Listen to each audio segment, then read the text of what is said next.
tayo sa literal na sweet. Ito ang Baye-Baye Vieiros. Gawa ito sa bukayo na hinaluan ng powder na gawa sa prinitong bigas.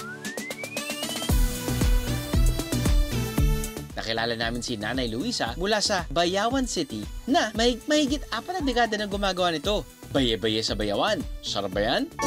Marahil ang pinaka-importanting parte sa proseso nito ay ang pagbayo para maghalo ang mga sangkap. Baye-baye o baka naman bayo-bayo? Bayo. Ikot. Tama po ba yung so far so good? Lakasan mo. Lakasan. Bayo. Ikot. Kasi pag hindi mo inikot, hindi po siya mahalo. Hindi. Sasama yan dyan sa, dito. Kumbaga, kailangan ikutin para hindi siya dumikit dito sa... Oo. Hindi po tayo kailangan magalit, no? Hindi. Ikot. Mahina pa rin. Mahina pa rin. Dali na po, Okay. Bayo. Gusto mo to? Ikaw yatang galit. Hindi. Okay lang po ba na mas malakas? Ang turo ni Nanay, dapat daw ay nasa 50 times ang pagbayo rito. Dito ka kumawa. Dito hawak. Yan. Upo ka dyan. Ganon. Oo. Lapit mo yung lusong. Yan. Wala. Para ba? Yan. 45. Hindi pa. Di ba? Lakasan mo kasi para doon sa kalublooban niya, mabalance siya. Mabalance siya.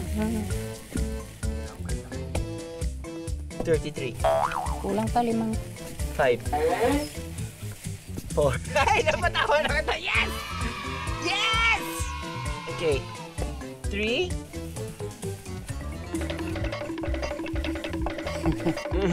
Baka umupo ito. Ay, grabe! Ayan na, huli na tayo ng mga pulis. Ay, pabayaan mo yan sila. Wala na ang pusos eh. Wala na ba? Okay lang nga. Huhulmahin na ito at saka dadagdagan pa ng powder para more power. Sobrang curious ako kung ano yung lasa nito kasi mukha talaga siyang espasol. But, syempre kailangan may konting challenge. Titikman ko or ngungunyain ko. At the same time, meron akong kailangan bigkasin in Bisaya.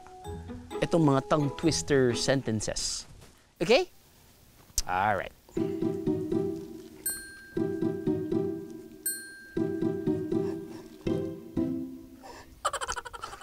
Ganun lang, kulang pa eh.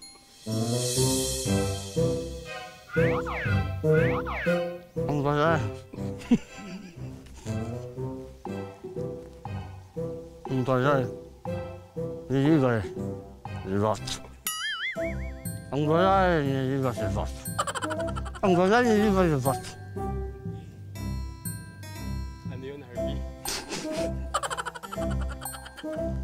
Ang ganda. Niligas. Lost. Ang kulor. Hindi na ako nakakahinga.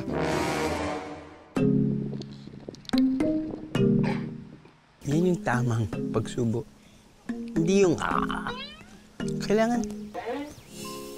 Yeah. Sa pan-texture niya eh. Mabigat siya siyempre kung kakainin mo yung buo. Kapag hati-hatiin mo to, kahit marami kayong kasama. Tapos may kape.